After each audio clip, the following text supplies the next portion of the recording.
up to the people. You know, I thought, you know, I'm not all educated, but I thought it was up to the people to help each other. And if that helps people, why is it up to the Congress and all that? You know, Because you need people like these people sitting right here that will represent you. That's why. I just thought. That's why. You need somebody that will stand up and do what the people need. Well, and you know, if we had not built a criminal justice industrial complex in part on the backs of marijuana users, which we've done, you know, this might be a benign exchange between neighbors or friends to solve the problem. But now, for-profit prisons, for-profit substance abuse treatment centers, for-profit drug testing companies, the litany goes on, are making their money off illegal smiles in great part. So, you know, again, we need to press every avenue we can. And there was another question over this way. No, I want to say something. Besides contacting your legislators, please engage your neighbors, your parents, your aunt, everybody in the conversation. Because I've heard so many times, I'm from a small village, Granville, Tennessee, Jackson County, it's Mayberry, where the preacher's wife is so involved in the cakewalk and of course doesn't want to hear anything about marijuana. And she's also at the post office. I wrote to her and I kept pushing the subject. And she came to me the other day and said, I looked some things up on YouTube and I saw some documentaries and you know, and I think it's not a bad idea. The preacher's wife. So please, not only the legislator, which of course are the most important ones, engage everybody, all ages, not only your Facebook friends and other age area. Others?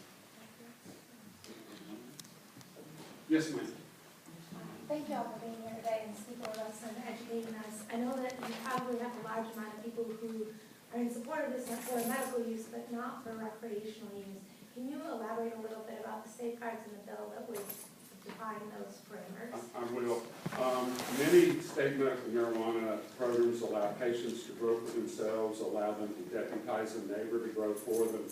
We don't do that. We say only licensed farmers supervised and controlled by the Department of Agriculture will grow. And that, again, the wholesale network is closed in everywhere. We also do not, medical cannabis will be the only medication in the state of Tennessee that physicians cannot write an off-med script. That is, unless they have one of these 13 conditions, a physician may not write a recommendation for any other condition. You know, in Colorado and California, I think they both really have always been hybrid medical recreational programs. And if you look in Colorado, the modal patient in Colorado is a 20 to 25-year-old man who has chronic pain. And I joke with my Tennessee friends who moved to Colorado, and I said, yes, that's short for the pain of being without chronic. So, again, we've structured it in a way that those kinds of abuses should not occur. We do, though, have a mechanism with the state health department that other conditions may be added as we move forward. We really expect, right now, there are 4 times as many people who would benefit from medical cannabis as we're included to start with. So we do expect to roll it out. Yes? Just a quick comment. In thinking about contacting Senator Green, I'm also in medical school, and one of the first things they talked to us about day one is do no harm, and that concept that I'm sure you all are familiar with. And coming over to the business school, something we harp on all the time is opportunity cost. And thinking about how those fit together in this issue, there is an opportunity cost of inaction here that I don't think many people realize, and particularly Senator Green. And I think just making that clear in contacting him, that by sitting beside this issue and not doing anything, that people are suffering, people like Hayden.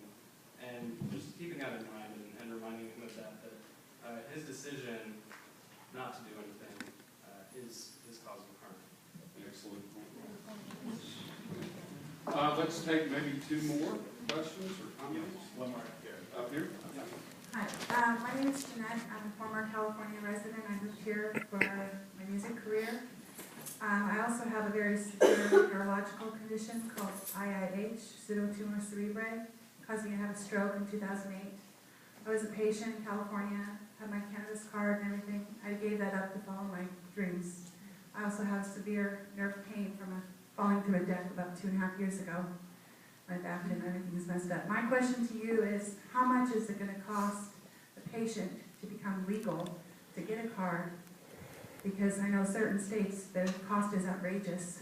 It makes it impossible for people like myself on Social Security disability to be able to afford it. The card in Tennessee will cost you $10. Thank you. Amen. More importantly, the medicine will cost you 100 an ounce, not 500 an ounce.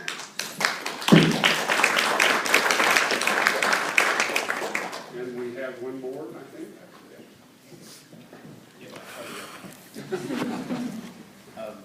When my son was 22 months old, he had a stroke.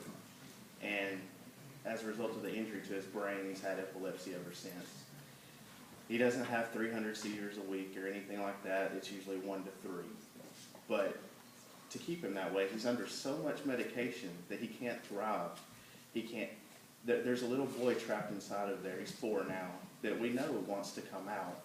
A few weeks ago, we had him at the EEG monitoring unit here at Vanderbilt, and they wanted to try to map his brain to see where the seizures were coming from, and they took him off almost all of his medication. And when he was unmedicated, he talked so much more, he sang so much more, he engaged, and then as we wrapped up and they put him back on the medicine, that all disappeared and went away again. This is like our last hope to be able to reduce his seizures and reduce his medication so that boy can come back out. We're at the point where if it can't be passed, we're going to have to move and go somewhere that will. We have to do what we have to do for our son. That's why I think it's so important that we all contact who we can contact and get this passed now. There are so many Tennesseans that could benefit from this that don't have a chance to just up and move. I'm not saying it's easy for us, but we have infrastructure with family that we have a chance to do that. And it's so important for the rest of Tennessee. It's like the button say, it's time.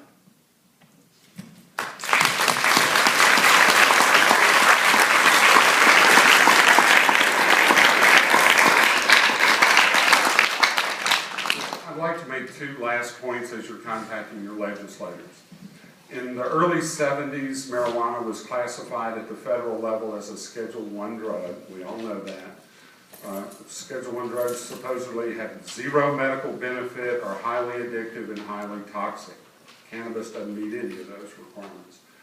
The state legislature, in its wisdom, when the feds asked every state to do a parallel scheduling of drugs, our legislature, in its wisdom, created a Schedule VI, as far from Schedule I as they could put it, and cannabis is in this state in Schedule VI by itself. I think that was a very intelligent move, and we should continue to make that point. We've already mentioned that program that ran in the 80s without incident. We have more history than most states do who want to pursue this, history to build on. What I'm looking for in the legislature now is a modern-day equivalent of Harry Byrne. If you don't know Harry Byrne's story, you should. He was a young first-term Republican who cast the deciding vote to give women suffrage in this state, and his single vote and our passage in this state gave women the right to vote for the entire country. That's who we need today. We need a Harry Byrne in this state who will stand up and say, I'm going to vote with my heart and with my mind. And it doesn't matter where the pack lies on this. I've got to do the right thing. So our state has produced Harry Byrnes in the past. I pray we have one we can touch in the legislature now. It's 8:30. Those of us who came to be with you will hang out a while if you want to visit. Thank you, Dr. Bogus, for this wonderful facility, and thank all of you for coming.